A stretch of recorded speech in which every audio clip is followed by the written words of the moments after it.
Bismillahirrahmanirrahim. Assalamualaikum warahmatullahi wabarakatuh. Salam sehat untuk kita semua. Perkenalkan, nama saya Abdul Hamid Kadir. Saya dari Kabupaten Alor. Asal studi pendidikan saya Sekolah Tinggi Keguruan Ilmu Pendidikan Muhammadiyah Kalabahi, Kabupaten Alor, NTT. Di sini saya sebagai mahasiswa Sekolah Tinggi Keguruan Ilmu Pendidikan Muhammadiyah Kalabahi akan menjelaskan sedikit materi menarik, yakni materi media pembelajaran. Di sini media pembelajaran saya sudah membagikan dua porsi penjelasan. Penjelasan pertama yakni media. Media adalah media menurut bahasa Latin atau menurut bahasa, yaitu medius yang berarti tengah atau pengantar dan perantara.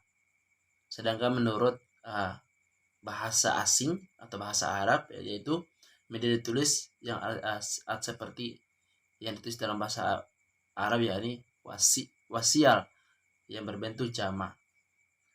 Nah, jadi di dalam istilah dan di dalam bahasa atau referensi dari media tersebut sendiri adalah perantara. Media diartikan sebagai sesuatu yang membawa informasi dari sumber untuk diteruskan kepada penerima. Contoh seperti saya menjelaskan sedikit materi tentang media, terus saya ini bisa dikatakan seperti orang yang memberikan informasi kepada teman-teman penonton, dan yang menjadi penerima itulah teman-teman yang sudah menonton terus mengaplikasikan apa yang saya sampaikan sebentar. Di dalam media ini juga menurut seorang ahli, yaitu ahli yang bernama Robert M. Gange, dia menjelaskan bahwa media adalah berbagai jenis komponen dalam lingkungan siswa yang dapat merangsang untuk belajar. Nah, dalam media itu sendiri, seorang siswa itu sangat aktif dalam menjalankan peranan belajar mengajar tersebut. Mengapa demikian? Karena media sudah memiliki pengertian bahwasanya komponen dalam lingkungan siswa yang dapat merangsang untuk mengajar, untuk belajar. Dalam hal bahwa seorang siswa itu sangat aktif dalam belajar ketika dia sudah mengetahui seperti apakah media tersebut. Selanjutnya, pengertian pembelajaran. Pembelajaran artinya perubahan atau relatif permanen dalam potensi perilaku hasil dari pengalaman atau latihan yang berkuat. Belajar merupakan akibat adanya interaksi antara stimulus dan respon. Nah, kita harus mengetahui dulu stimulus itu apa sebetulnya. Stimulus itu adalah sebuah media yang digunakan dalam belajar, dan respon itu adalah seorang yang melakukan pembelajaran itu.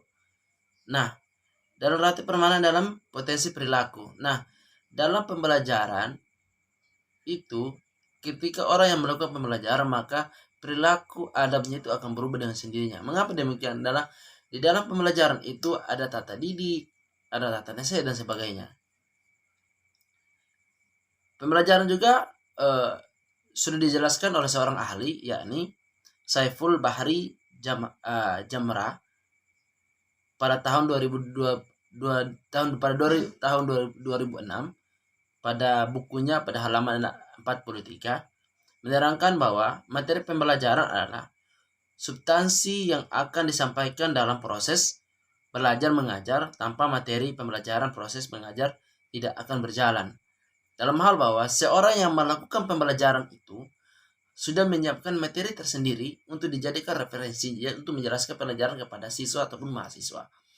Seorang guru atau seorang pengajar mau menjelaskan penjelasan tentang sebuah materi, tapi dia tidak memiliki mode pembelajaran atau materi pembelajaran, bagaimana? Nah, bagaimana untuk dia menjelaskan pembelajaran tersebut? Selanjutnya kita akan masuk kepada media pembelajaran. Inilah pembahasan yang sangat penting pada kali ini, karena di dalam kita menuju kepada konsepnya adalah media pembelajaran. Media pembelajaran menurut seorang para ahli, yakni Ronald H. Anderson, menjelaskan bahwa media pembelajaran adalah media yang memungkinkan terwujudnya hubungan langsung antara karya seseorang, pengembangan mata pembelajaran dengan para siswa. Dalam hal bahwa hubungan antara seorang guru dengan mahasiswa atau seorang guru dengan siswa atau pengajar dengan seorang belajar itu sangat aktif ketika dia sudah melakukan namanya media pembelajaran atau dia menggunakan metode media pembelajaran untuk memberikan materi tersebut. Yang selanjutnya penjelasan langsung dari selanjutnya dari seorang ahli itu, Ronald Harris, itu menjelaskan bahwa segala jenis sarana pendidikan yang akan digunakan sebagai perantara dalam proses belajar mengajar untuk mengingatkan efektivitas. Nah, dalam hal bahwa kita mengacu kepada pengertian dari istilah dari belajar tersebut, media tersebut. Kenapa? Karena di dalam media itu sudah dijelaskan bahwa perantara belajar mengajar untuk meningkatkan efektivitas. Dalam hal bahwa media pembelajaran ini sebuah sarana pendidikan yang sangat baik, begitu, metode yang sangat baik ketika seorang guru memberikan materi kepada peserta didik. Dan dengan media pembelajaran ini efisien belajar itu sangat baik, sangat bagus, begitu. Pencapaian untuk mencakup media pembelajaran ini dia akan membawa beberapa media atau beberapa fungsional untuk menerapkan media pembelajaran itu. Di sini media pembelajaran juga memiliki macam-macam alat media sehingga fungsi pembelajaran itu berkembang. Yaitu yang pertama memiliki media grafis, memiliki media yang menggunakan alat penampilan, peta dan sebagainya. Contoh, seorang guru mau menyampaikan gambaran peta dan sebagainya, dia harus menunjukkan beginilah peta, beginilah gambar peta, bagaimana cara menjelaskan peta itu. Ya, kita seorang guru kita harus bisa menjelaskan itu sehingga peserta itu paham apa yang kita sampaikan. Terus di sini juga ada menggunakan globe. Kita seorang guru, kita memahami apa sih globe itu, pengertian globe itu seperti apa. Setelah itu kita menjelaskan bagaimana cara mengimplementasikan globe tersebut. Jangan kita cuma bisa mentahu gambarnya, tapi kita tahu penjelasannya seperti apa. Selanjutnya, fungsi media pembelajaran. Fungsi media pembelajaran dibagi menjadi beberapa tahapan, yaitu yang pertama, fungsi atensi. Fungsi atensi yaitu menarik dan mengarahkan perhatian siswa agar konsentrasi dengan kegiatan belajar mengajar. Nah, di dalam fungsi atensi ini, seorang guru sangat gampang melakukan pembelajaran. Mengapa? Karena dengan fungsi media pembelajaran bagian atensi ini, dengan sendirinya seorang dengan metode ini, dengan sendirinya seorang pembelajar itu dia sudah bisa memperhatikan apa yang disampaikan oleh pengajar. Mengapa? Karena dengan seorang guru sudah menggunakan metode media pembelajaran ini atau menggunakan media atau fungsi dari atensi tersebut. Yang selanjutnya adalah fungsi efektif, yaitu menjadikan pembelajaran menjadi hal yang menyenangkan bagi siswa. Jadi kita seorang guru, bagaimana caranya kita tuh bisa membuat siswa itu aktif di dalam kelas. Mengapa? Ketika siswa itu sudah aktif di dalam kelas, maka dia juga akan sangat suka dengan mata pelajaran tersebut. Mau mata pelajaran apa saja. Ketika kita punya metode pembelajarannya, media pembelajarannya baik, maka yakin dan percaya proses belajar mengajar pun itu akan baik. Dan kita seorang guru, jangan kita menjelaskan seorang materi, menjelaskan sebuah materi itu seperti kita berceramah. Maka dan sendirinya siswa itu akan ngantuk dan sebagainya. Oleh karena itu, ketika kita mau mengajar, kita biarkan kesempatan siswa aktif.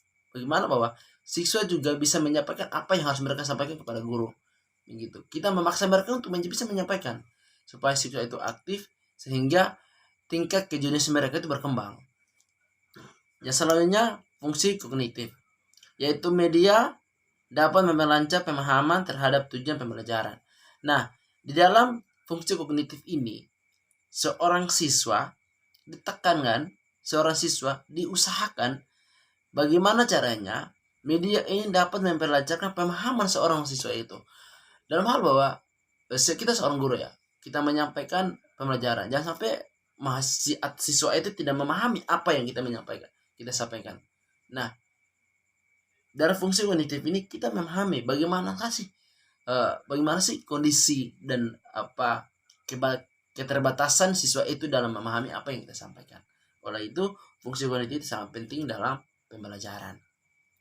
Ya, selanjutnya fungsi kompensatoris dalam hal bahwa yaitu media memberikan konteks untuk membantu siswa yang lemah dan membaca sehingga dapat mengorganisasikan informasi terdapat pada teks dan mengingat kepada kembali. Dalam hal bahwa kita seorang guru, kita harus memahami bagaimana karakteristik seorang siswa di dalam kelas itu. Jangan sampai ketika kita sudah menyampaikan apa yang kita harus sampaikan ke seorang guru, tapi tidak respon dengan baik dari siswa itu. Kenapa? Karena dia punya keterbatasan karakter, watak, atau mungkin visi dan sebagainya. Kita seorang guru harus memahami kekurangan dan kelebihan murid tersebut. Nah, di dalam buku seorang penulis yaitu bernama Sadiman pada tahun 2022 menemukan bahwa 3 manfaat dan kegunaan media pendidikan dalam kegiatan pembelajaran.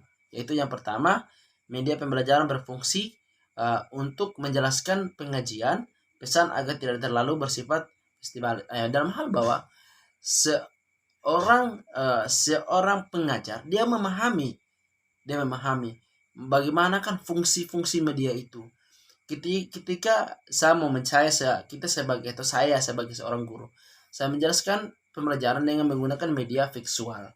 Saya memahami dulu seperti apakah pengertian visual itu, apakah cocok tidak untuk saya menjelaskan pada di dalam kelas itu, cocok tidak menggunakan media visual, atau saya menggunakan media papan. Bagus tidak cara belajar, apakah efektif tidak belajarnya begitu. Yang selanjutnya adalah media pembelajaran dapat membantu mengatasi keterbatasan ruang, waktu, dan daya dan sebagainya. Dalam hal bahwa media pembelajaran itu tidak semua berfungsi baik begitu. Jadi kita melihat situasi dan keadaan. Jadi saya merasa media yang kedua ini sama dengan media yang pertama.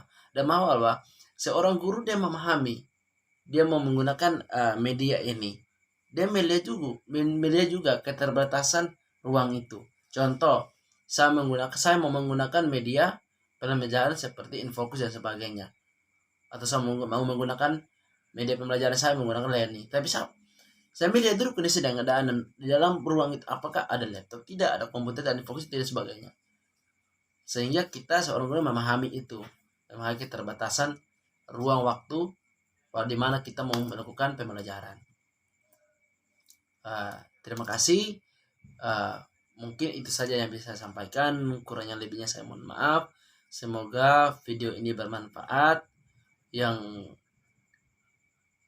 benarnya itu dari Tuhan, yang salahnya itu dari saya sendiri pribadi.